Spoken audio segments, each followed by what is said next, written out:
So, how are you? The Good, tradition. good. Yeah. So, your upcoming album is out very soon. How do you Yes. feel? Are you excited? Yeah. It goes a bit like this. Yeah. In the beginning, or like while I'm making the album, I was like, this is gonna be so good. I'm so stoked. It's gonna be the best. And then now that I've heard it a few times, I'm like, yeah, it's all right. Never Uh, satisfied? Are you a perfectionist in terms of a little music? bit, perhaps. Yeah, yeah.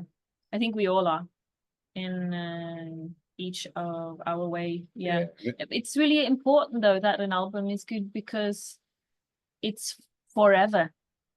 It's forever. It's gonna be out there forever for as long as people stream or play records. Then, so Yeah. What are your But main now it's fears? gonna be Oh, it's, sorry.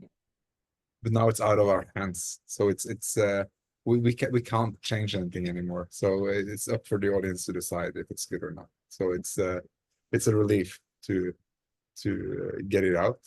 Yeah. What are your main fears? What do you think people would think? I'm not too worried about what other people think, but I'm more thinking about what we can do better Yeah. for next time.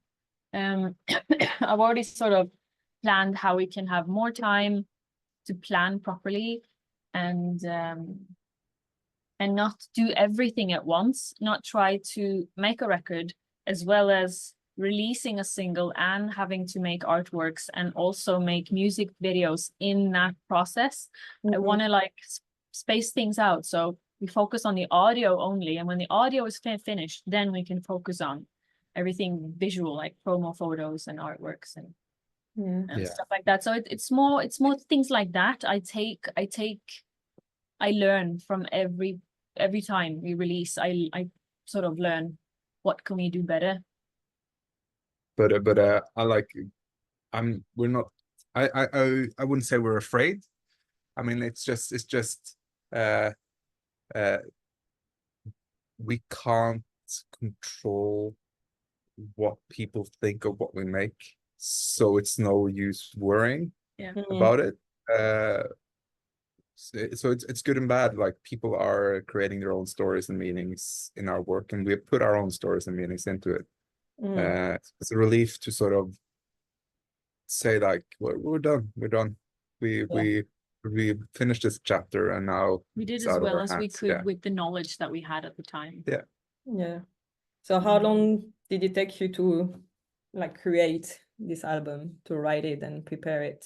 Is it something that started long ago, or was it like, okay, I feel creative now, I have all these things to write and sing and music to create, and it just happened in a few months? If we take into accountability Bardagin, which was the first single from this album, then I guess it took us a year. Yeah, I think some of the demos are probably older, like some of the demos. But we were working with material that mostly I think is 2 years old, and then up until now. Yeah. But most of it was created like last year. Yeah. So, yeah, 12 months. Okay. So if you were talking to someone who doesn't know Kalandra, could you, describe your music? Like, I know your music, I like it a lot, but How would you describe it? Yeah, how would you describe it? how would you describe? I don't know, magical, sensitive, very sweet, soft, but with heavy riffs. I think And that's good, just as good. maybe I Billie can ask the Eilish. questions and make the answers as well. Billie Eilish released an album, I think, and she called it "Hit Me Hard and Soft" or "Hit Me Soft and Hard," Yeah. which I think is kind of descriptive. It's what feels true to me is sort of balancing between masculine and feminine. You know, I have both sides, and it's a switch between different sort of states of the mind Yeah. and the body. Yeah. Yeah. Like it's just we're really bad at sort of defining our own music. Yeah. Haven't found sort of a thing that we agree on. Yeah, we obviously have influences, but we don't try to fit in anywhere. Like, it's not very important to me that we try to fit in somewhere. Yeah, not trying to reach a new audience sort of thing. You're just doing your music and see where it goes. Yeah. We make music that makes us feel something, that makes us feel good. That we think music that's fun, music that sparks an inspiration. Yeah, I'm not too worried about genre, and it's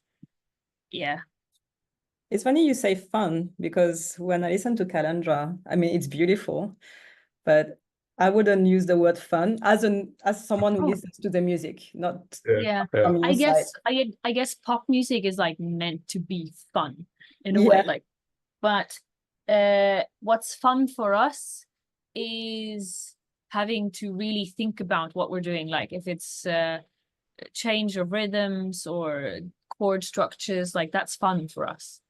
So and also finding clever ways to say something lyrically, that's fun. Yeah. It could be interesting as well, like yeah, what is interesting, but if it makes me think, and it could spark a curiousness in our audience, I think that's fun. That, I mean, if I discover something in other bands, for example, in the way that they've written something in an album, like maybe they reference themselves and use certain phrases throughout a whole album, and I can sort of pick out the concept in every song, and I can sort of, oh my God, it's all connected in a way. That's fun for me. That's like, oh, I see what you mean. Yeah. Yeah. Actually, you have a main theme, sorry. Like you mentioned a little bit, that seems to be like inner quest and personal healing. This theme seems very strong in your coming album. So why that? Why choose something that's really personal, that can make you feel vulnerable? And when I say you, it's you as musicians, but also the audience. It's a general you. Why choose this theme? It's not every artist who will decide, okay, let's try to write something about inner feelings, and a little bit of spirituality. It's not spirituality, you could say, not religion, but spirituality. Why is it so important? Well, I mean, I've come to understand that not everyone feels this way, and I have to understand that people think differently. But for me, there's no other way of being on this earth than to be able to sit with something that's uncomfortable, and being able to be honest with yourself. Yeah, there's no other way of living that makes sense to me. We only have a limited amount of time on this earth, and I want to make it as valuable as possible, and also the way I think is going to affect other people around me, and vice versa. So and all of us come with our former baggage, and we unrelease it, and we release it onto the people we love, whether we intend to or not. And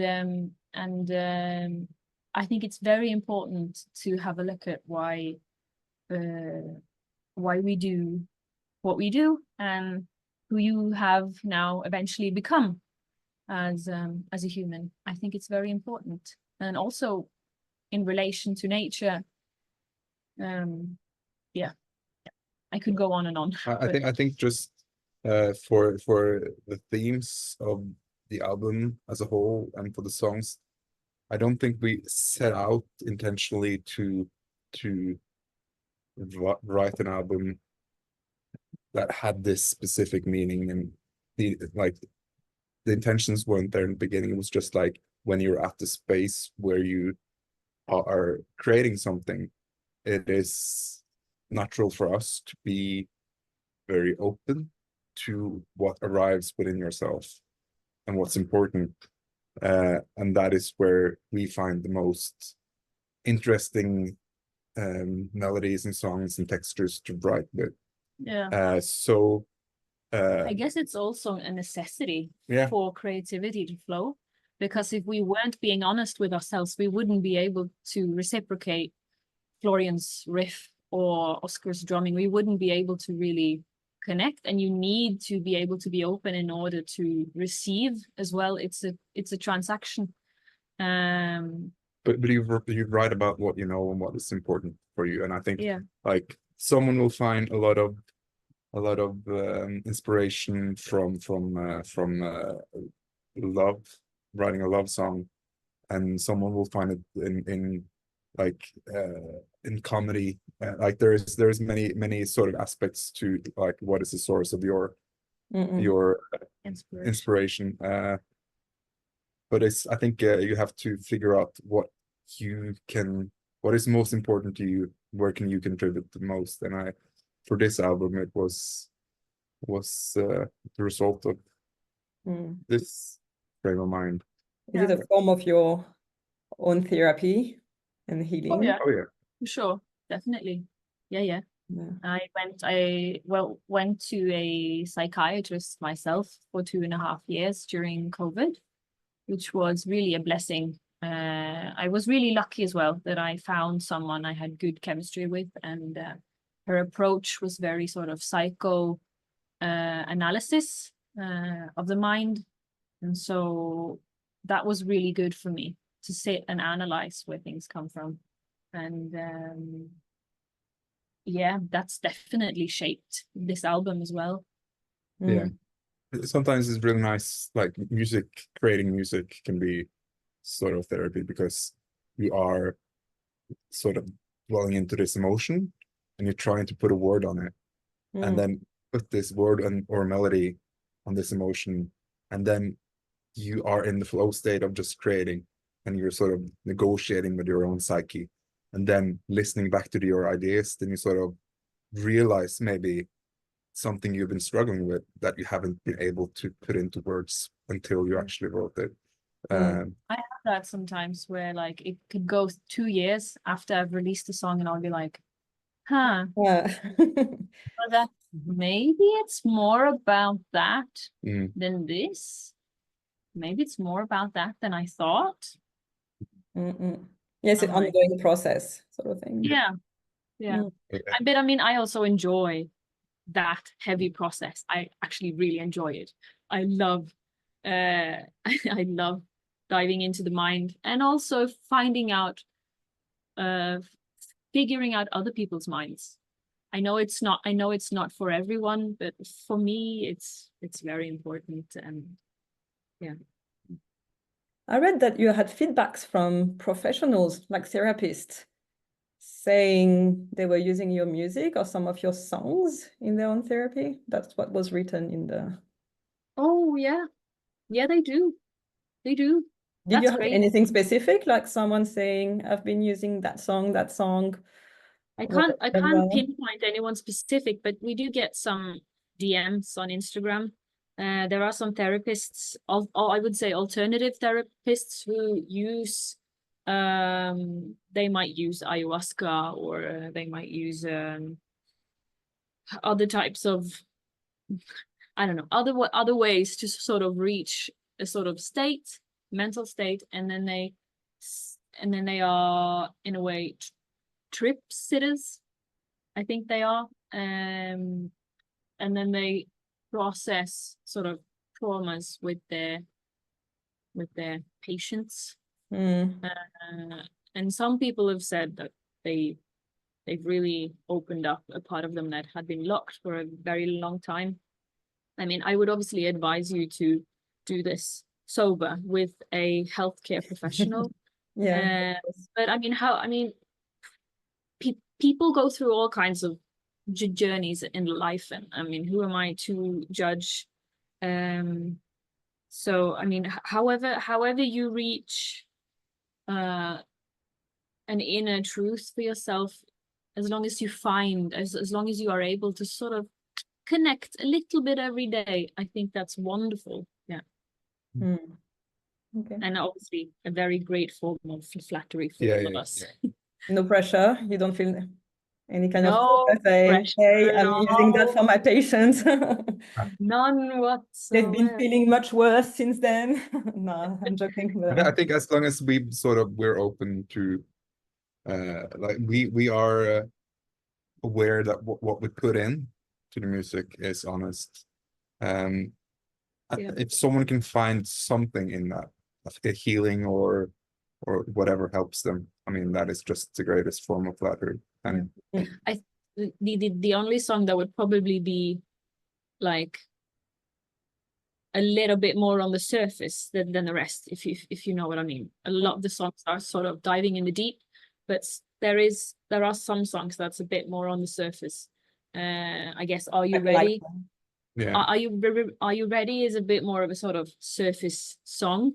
However, the context and the topics are very deep, but there's this unwillingness to go there, in a sense, from the narrator's perspective, the one who's like, oh, I don't really want anything, I guess. Like, there's this sort of unwillingness to look inwards. She wants someone else to tell her, do it for her. Come this way. Like, she leaves her fate in the hands of someone else. Yeah. And instead of taking responsibility, which I wanted to sort of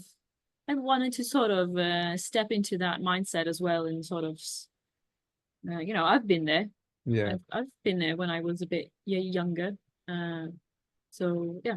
I think that song on the album is probably the only song that like there's a character being played. Like you're having switches. Like I'm both in a way, but I try to sort of simulate. Is that the right word? I sort of try to emulate that by changing my voice. So the dark voice, the answer lies with you. That's the one half who needs people to follow, and then the lighter voice is the person who wants to join the community but is unsure if she's ready or not. Yeah, I think it's really interesting, sort of, to play with the state of the minds.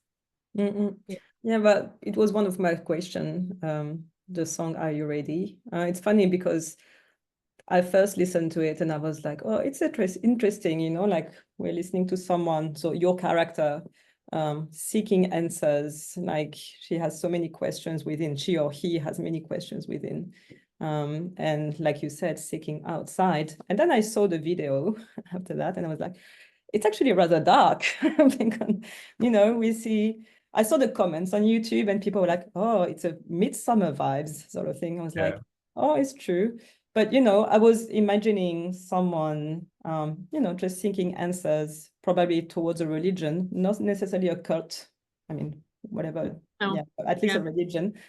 And what I saw in the video was rather dark. It was someone like completely lost. And it felt like she was brought in almost unwillingly somewhere, like she was forced to be in. So yeah, we for me always it's rather like, oh yeah, it's nice, and then actually it's dark, like she's doomed to be in this thing.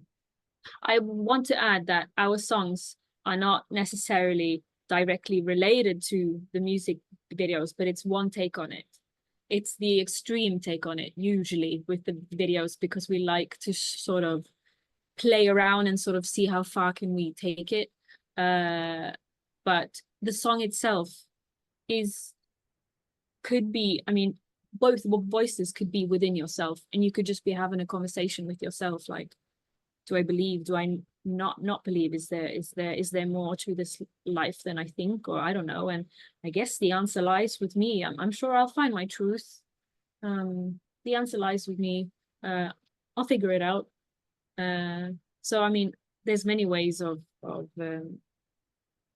perceiving our songs. It's not you don't necessarily have to see the music video in order to feel like you've understood it. The video is just one way of sort of perceiving, picturing the song, how crazy it could go if you sort of go too far. Yeah, it was fun. to play around. That's fun for us. And that's why, no, I thought so. I was like, that's interesting. And also because you seem to be becoming more successful. I mean, if we compare to a few years ago, you're more in front of the scene.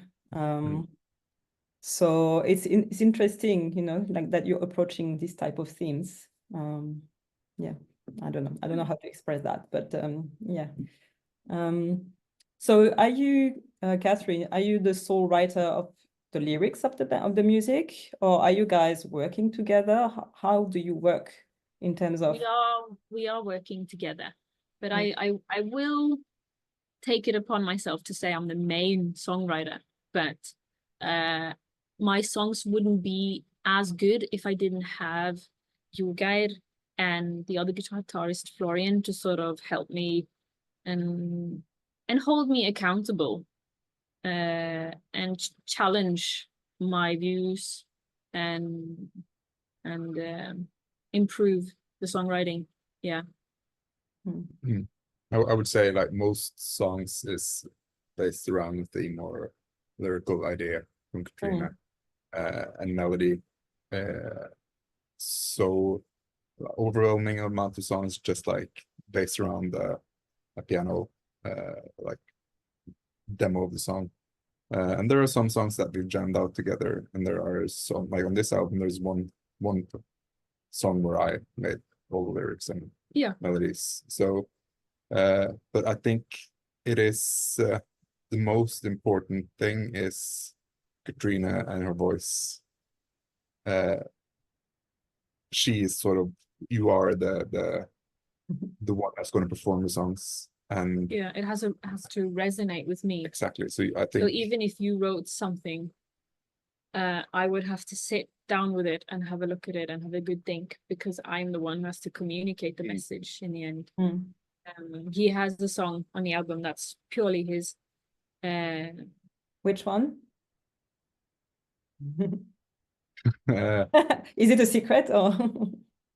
Yeah, no, is it? I don't know. I have no idea. If it's a secret, you don't have to say. When is the interview coming out? In a few days. Like it would be just before your album officially goes out. Yeah, then like it's gonna be in the album sleeve, I guess. But that is a good. It's a fun challenge to see if people can figure out which song. It'll probably be written on Spotify. But it sounds like nothing we've ever made before. Yeah. It's I will have to re-listen to the album then. Yeah. Yeah. But I feel like Katrine being open to sort of getting feedback and involving the other guys into the songwriting process can give the lyrics more layers in a way. Sort of just you have this main sort of, this is the emotion, the pure raw emotion.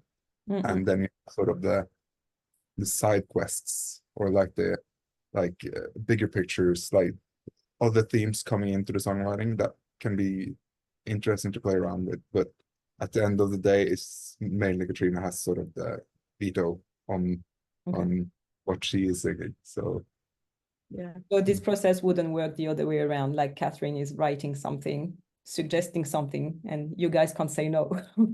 You have to work around it. It wouldn't be as good. Kalandra just wouldn't be as good.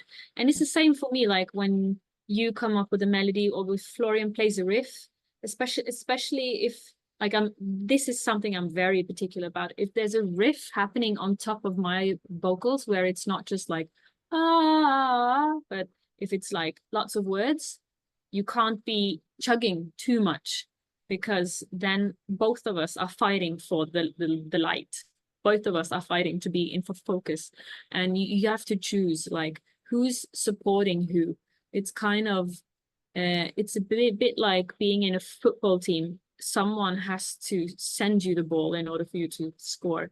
Like, so you need to back each other up. Yeah. But it's constantly back and forth. Like, yeah, constantly. We have to challenge each other. Like, and we're not always in agreement what is the best way to arrange a song or the best way to present certain ideas, and you just have to jam and try it out and hopefully you come up with better solutions together than you could Yeah. come up with alone. But I feel like it's also the way we sort of fight or argue with the themes and the melodies in the music. I feel like it can also be heard in the music, which I think is really interesting, because when I'm done singing and I shut my mouth, someone obviously wants to express the theme of the song musically without words. And I'm also very particular about sort of that any solo or any arrangement has to express what I'm not already saying. So when I shut my mouth, you should feel it. You should feel the message. Yeah. Mm, yeah. That's something I actually really enjoy in the classical sort of band setup, which is not so popular these days, like in the mainstream. But you can sort of, when you go back to the albums, like the big albums that I really enjoy, you can hear the different personalities in the voices being played, and sort of the process of creating that thing together. Like it took time. Like they melt together, sort of thing. Yeah. There's something to sort of jump into and like discover some layers. Yeah. Nice. There are different songs, like some in English, some in Norwegian, I guess. Is it an actual will to have both languages in an album? Like, does it feel more personal to you to sing or to write in Norwegian? It feels easier. Like, are you just writing in English because you want to communicate easier with other people than Norwegians? Or do you feel obliged, or is it something natural? It's quite natural. I mean, I've always loved the languages, and I was always quite interested in languages at school, and I've lived in the UK for 5 years. I can hear that. And obviously when I grew up, you know, we were exposed to a lot of English music and American music on MTV and stuff like that. So I think it's like a natural part of the environment I surrounded myself with. You kind of become the environment you are around. Also, I will say English is a very beautiful language. It has a lot of words and synonyms and different ways of expressing things. There's lots of adjectives, which makes the language really blossom in a way. And in Norwegian and Old Norse, I can only really speak for Norwegian because I have a separate songwriter that helps me out with the Old Norse. But I feel like Norwegian is a bit Germanic in a way. It's a bit square. So there are less options, but you are forced to make it blossom with the options you have within the language. So it's a bit square in a way, I feel, but it's okay because it challenges me in a different way to make Norwegian a bit more melodic than it is. Yeah. I think we've been told many times, specifically like in the beginning by people within the industry, that you had to sort of choose, like, I don't believe if you wanna be this Norwegian band or this English band, like, and you had to have like this only Norwegian songs in order to sort of get on the radio, like all these rules. But I think we didn't really believe in those rules, and yeah, it's weird because there is very much a hype with Scandinavia. I mean, outside of Scandinavia, you know, in countries like in France or the rest of Europe, you know, with the TV shows like Vikings or, you know, like the Rings of Power or whatever, you know, that suggest this Scandinavian aspect. Like people like Scandinavian languages. And I think it all started with Lord of the Rings in a way. And then it being turned into movies. I remember going to the movies with my mom, seeing the first Lord of the Rings film, just me and her, and both of us being kind of illegally attracted to Aragorn. I think you're not the only one. Yeah. And And just No, like yeah. and the whole Big aesthetic blanket for you. and just the whole aesthetics and the detail put into it. And I think it's affected a lot of generations. There's a lot of millennials now sort of trying to push it onto their kids and, you know, like read Lord of the Rings. Yeah, read Lord of the Rings, The Hobbit. And the... Yeah. Will there be a translation of your Norwegian songs in the album? You don't know? I don't know. Could you tell us a little bit what they're about? The few songs in Norwegian? That would be the frustration as a foreigner, because you hear those beautiful melodies and you're carried away by the songs, but then you're like, maybe I'm just singing shit with a nice melody, you know?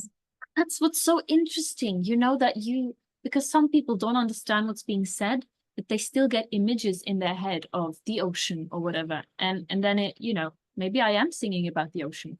And that's what's so interesting, I think, that people get images in their heads, regardless of them understanding the language. But there is one, I mean, there's two. There's one Old Norse song, that's Spardagin, and then there's one New Norse would be the correct term. It's Nynorsk, which is kind of like newer Norwegian, but it's based on Old Norwegian. I don't know how to explain it properly in English, but I think the correct term would be New Norse, which we learn in school. That song is called Segla, and it's kind of an extension of Borders in a way, I would also say, in terms of themes, where you have to sort of sit with what's uncomfortable and stand in it and accept it, and to be able to come out the other side. There is no other way of eliminating the dark hole within your soul. You can't go around, you can't go above, you have to go through it. And that's the only way of it's going to be horrible. It's something no one's really looking forward to, and you don't really know who you are on the other side, so you're kind of also leaving your past self, and then there's a sort of remorse in that, to sort of say goodbye to the one you were, but who you become on the other end is a lot more it's a lot more stronger. And I think the translation of that song is going to be quite straightforward. I think it will probably pop up on the YouTube comments quite fast. Google Translation. I do that sometimes, but I think Norwegian is so specific, like a specific language. It's not like English or whatever. So sometimes the translation sounds a bit weird. But and with Bardagin, that was a big issue, or like a small issue, but a big issue for the guy that made sort of the Norse translation, because it's actually Old Norse, and that's extinct language. So it's made from old words, which is quite similar to Icelandic, but there's some words that is just like the guy who sort of did this. He's like he's a professor of Old Norse, so he knows the language in and out, and he's like even made up some sort of new ways of phrasing, like, which is just like it's derived from old material, but it's not actually written, so it's just guesswork of how they would say it, which is very hard for Google to translate. So the first translation that came from that like original version was kind of bad, and sort of didn't get the original meaning. That was the only one that probably we did end up having an official English translation in the lyrics video. Okay, well, we'll just wait for that then. I just had a pop-up saying the meeting is going to end soon. So what are the next steps after the album? So you have your European tour that goes through September mostly and October. Yeah. Yeah. We have some plans. We have some plans being made up until 2026, but it's not something we can really talk about because it takes, you know, it needs to be finalized and it takes time to plan something properly. Opening for artists or your own headlining? Oh yeah, we can't tell. Sorry. Okay. I'm French. I'm curious. I will ask all the questions until you say no. Oh yeah. No, but we are. I mean, we are touring EU again, and then we are releasing. I can't say. I can't. We are releasing some don't stuff, say. and Don't. If it's it's gonna be really secret. nice and sweet. One of my questions was also, what's your favorite song in the album? But then you just said it was a secret, so I can't even ask you that. So I mean, leave it as a mystery. I think my favorite song is probably Hytta. Okay. It's a binaural experience almost. It's just field recordings that I did around my family's old cabin. Yeah, it's just sort of a mood. It's an atmosphere that you place yourself in, and there's no need for lyrics, nothing. It's just sort of, I want to be transported to a very specific moment during the summer. I think that's my favorite. Yeah, my favorite is probably Untie the Knot or Remember Time. One of those, but it changes. Untie the Knot. Oh, Untie the Knot, sorry. Remember a Time. I remember it. I remember a time. That's right. Yeah. Thank you for your time. And yeah, I will see you on stage. Yeah, really looking forward to coming back to Paris. Thank you. Thank you. Bye. Bye.